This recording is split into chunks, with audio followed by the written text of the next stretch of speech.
Thank you for that wonderful introduction, Joy.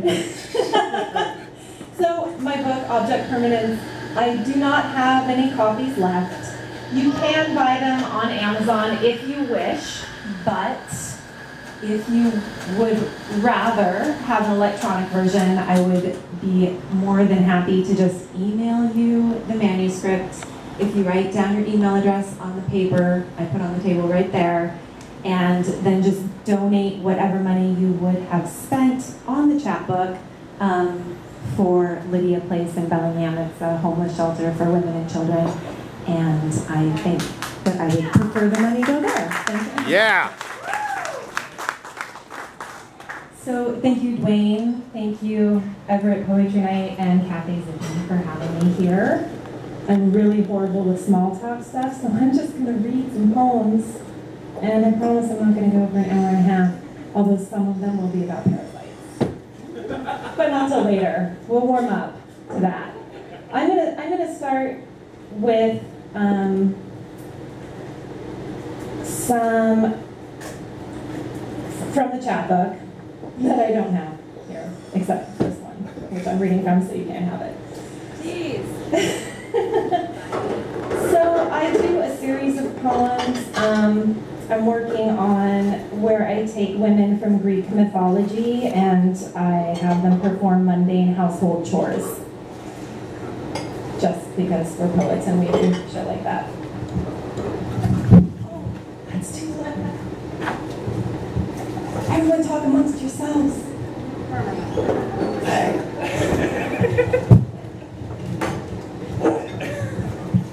That's right. Okay, this one is Artemis Mows the Lawn. Pull, pull, pull.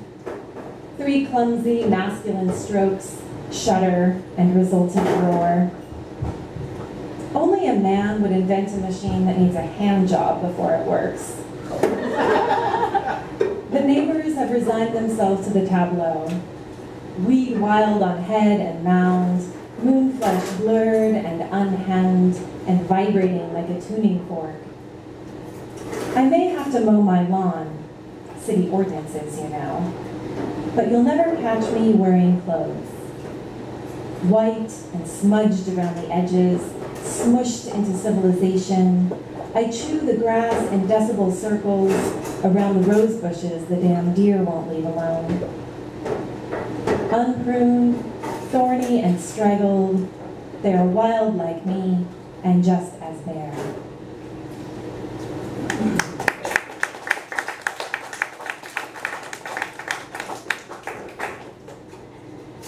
This one is Medea Does the Laundry. So this is what it's come to. A pink sock frowning over my hand, dirt-smeared tighty-whities in a hamper. My palms, once lined with sorcery and opium, now gather detergent in chemical creases. Remembered parts circle and whir in the water, dismembered feet and torsos and pairs of legs swimming through a storm of synthetic clean that doesn't smell like any mountain breeze I've ever known. I forgot to check the pockets again. The children's gathered treasures escape. Pennies and pine cones and orphaned beach rocks. They clamor at the door. They rattle like an army of teeth.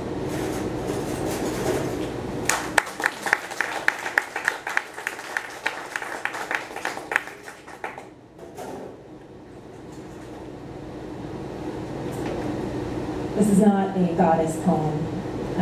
It's a dream I had about my mom. It's called The Edge.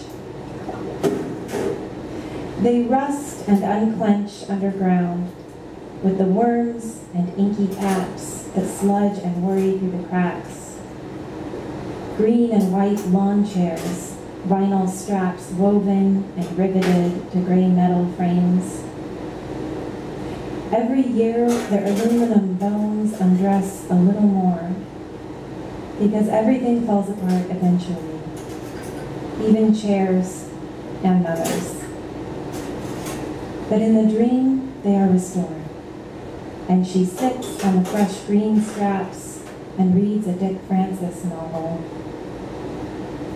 "Do you need help?" she asks as I stir black beans in the pot. "Do you need help?" while I type letters and scratch out lists. "Do you need help?"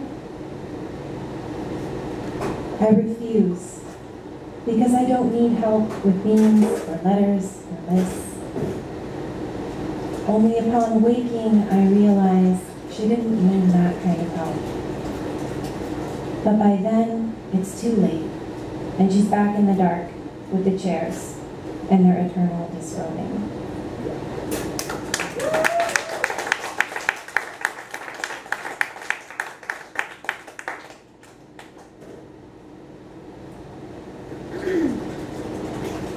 This poem is Object Permanence. I wrote it for my daughter, who is going to be 10 tomorrow. Object Permanence. My hands don't wash kiwi fruit. They bathe you when you were a few weeks old. You had the same sparse hair defying gravity over a taut scalp. My thumb flattens a path of bristles that spring up again as they dry. Once I rubbed water over your fragile skull, wiped it away from your forehead, away from the eyes open wide. Your hairs rose as they dried, lifting in praise of warmth. Infants haven't learned constancy. This is why they delight in peekaboo, a beloved face appearing again and again. They do not mourn the absence. Children comprehend permanence by 1 year. We spend the rest of our lives trying to forget, brush little grains of worry in our palms and pocket them. Bills, calories, the permanence of death. We meditate, we drink, we fight to remember what presence felt like. You come to me with a wilted fistful of tulips, yellow petals waxy and sullen. I try to explain the benefits of leaving flowers unpicked. Enjoy them and then leave them for others to enjoy, I say. Don't hang on to them so tight. Experience them, then let them go. I long to have your baby again, to love you despite your pink insistence, your curled shrink fists, your incessant keen. I'd bring you my breasts filled with milk. I'd hold you until my arms fell asleep.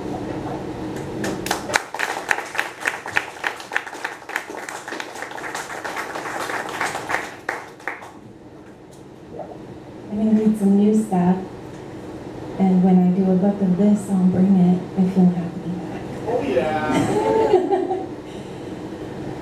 So my day job, because surprisingly poetry doesn't pay, I'm not sure if you guys knew that, but I am an optician who is not an eye doctor, but someone who works with glasses.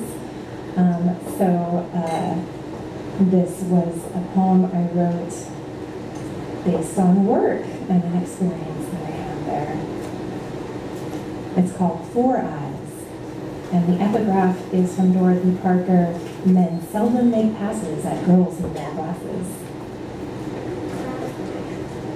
When my patient's husband told me that maybe if I let my hair down and took my glasses off, I might have a ring on my finger, I thought I might do it.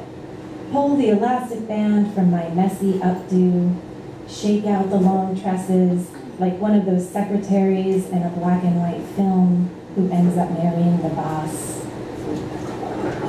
Instead, I picked up my curved needle-nose pliers, adjusted the fine wires supporting the silicone pads on his wife's new glasses, scraped the polycarbonate swarf from the lens edge with my metal file, heated and curled the plastic temple tips so they tracked the pink curve of her ears, Maybe she don't want no ring on her finger, she said, shaking her finger at him like a cartoon wife. I didn't tell them about the rings at the bottom of my jewelry box, given to me by men who each preferred a different version of me. I turned to him, said, "Thank you, I've been waiting for that advice my whole life," while his wife laughed and donned her new glasses.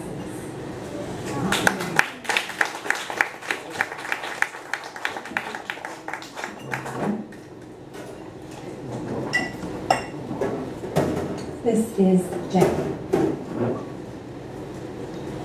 3 a.m. and awake because of the woman who called and asked for Jackie. "You have the wrong number," I'd said, and hung up. I can't go back to sleep because of the expectation in her voice, like she was all jacked up on crying and had planned out what she was going to say. "I want you back," or "I'm finally leaving Joe," or "How could you steal Joe from me?" I listened to the train's wheels ringing down the tracks by the water. I wonder if she got a hold of Jackie, or if she'd used up her determination with the wrong call. Now she flicks the long column of ash from her cigarette, or now she lies next to Joe, her suitcase back in the closet, or now she lies next to where Joe used to be before he got drunk and kissed Jackie at the company Christmas party. When I was a kid, our phone number was one digit different from the taxi companies.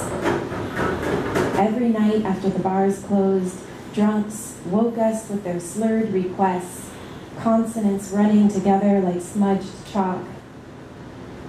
This was back when there were still phone booths and the scratched, plastic-sheathed book hanging on its heavy silver rope. Dialing an 8 instead of a 3 was small on the scale of mistakes one could make, depending on how one's evening was going. Once, when my mom answered the phone, the woman started crying. "This is my last quarter," she said. Mom put on her shiny white polyester robe and drove downtown where the woman waited outside the phone booth by the 3B Tavern. This was back when there were still phone booths, and the 3B and Mom. Mom drove her home and told her to always carry 2 quarters. It's been an hour since the woman called for Jackie.